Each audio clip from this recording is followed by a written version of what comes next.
নলবাৰী জিলাৰ বৰক্ষেত্ৰত প্ৰধানমন্ত্ৰী আৱাস যোজনা গ্ৰামীণৰ অধীনত গৃহ অনুমোদন পত্ৰ প্ৰদান।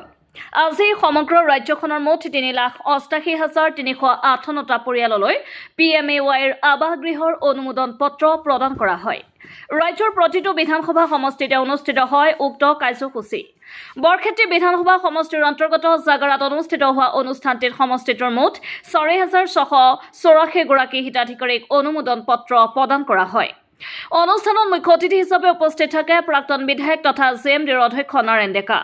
ৰাজ্যৰ মুখ্যমন্ত্ৰী হিমন্ত বিশ্ব শৰ্মাই ভাৰ্চুৱেলি উপস্থিত ৰাজ্যক উক্ত আঁচনি লাভৰ বাবে কোনো মধ্যভোগীক এটকাও নিদিবলৈ আহ্বান জনায়। আজিৰ অনুষ্ঠানটিত বৰক্ষেত্ৰীৰ ৰাজ্য চক্ৰ বিষয়া কৌস্তভ ৰয়, বৰক্ষেত্ৰী খণ্ড উন্নয়ন বিষয়া প্ৰকাশ বৰ্মন, বৰভাগ খণ্ড উন্নয়ন বিষয়া আজিজা সাবেনুৰ বেগম, বৰক্ষেত্ৰী ধৰ্মপুৰ মণ্ডল বিজেপিৰ সভাপতি মহেশ বৰ্মন, পশ্চিম বৰক্ষেত্ৰী ধৰ্মপুৰ মণ্ডল বিজেপিৰ সভাপতি ৰাজু ডেকা সমন্বিত বহু নেতা আৰু হিতাধিকাৰীৰ লগতে সাধাৰণ ৰাইজ উপস্থিত থাকে।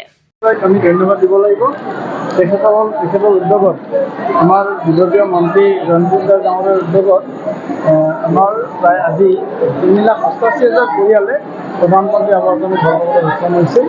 অকল 3,88,000 নহয়, আমাৰ কেন্দ্ৰীয় গ্ৰামোন্নয়ন মন্ত্ৰী শিৱৰাজ সিং চৌহান ডাঙৰীয়াই আহি কৈ গৈছে যে এইখিনি ঘৰ শেষ হোৱাৰ লগে লগে আৰু 3,88,000 ঘৰ অহা আমাৰ দ্বিতীয় বসন্ত এপ্ৰিলৰ পিছতে আৰু 3,88,000 ঘৰ আমাৰ অসমৰ কাৰণে দিম বুলি ইতিমধ্যে ঘোষণা কৰিছে। তাৰ উপৰিও 2011 চন আৰু 2018 চনত আমি যি ছাৰ্ভে কৰিছিলোঁ তেতিয়া বহু পৰিয়াল বাদ কৰি বিভিন্ন কাৰিকৰী অসুবিধাৰ কাৰণে বহু পৰিয়াল বাদ কৰি সেই 10-12 লাখ পৰিয়াল যিখিনি বাদ কৰি তেওঁলোককো ঘৰ দিয়াৰ কাৰণে প্ৰধানমন্ত্ৰী ডাঙৰীয়াই প্ৰতিশ্ৰুতি দিছে আৰু তাৰো এই জিঅ' টেগিঙৰ কাম যোৱা পৰৱৰ্তীতে আৰম্ভ হৈছে। গতিকে আমাৰ অসমৰ প্ৰতিটো গৰীব পৰিয়ালে যাৰ ঘৰ নাই প্ৰত্যেকেই একোটাকৈ ঘৰ পাব, তাৰ সেইটো কথা আমি নিশ্চিত হৈছোঁ। তাৰ কাৰণে আমি অসমবাসী ৰাইজে প্ৰধানমন্ত্ৰী ডাঙৰীয়াক বিশেষকৈ কৃতজ্ঞতা আৰু ধন্যবাদ জ্ঞাপন কৰিছোঁ।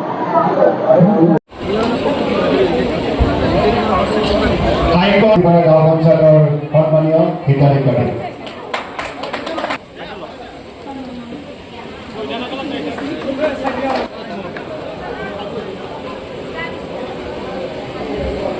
তিনি উপবিভাগ গাঁও পঞ্চায়ত কণিকা বৈশ্য পঞ্চায়তৰ 42 উপবিভাগ গাঁও পঞ্চায়তৰ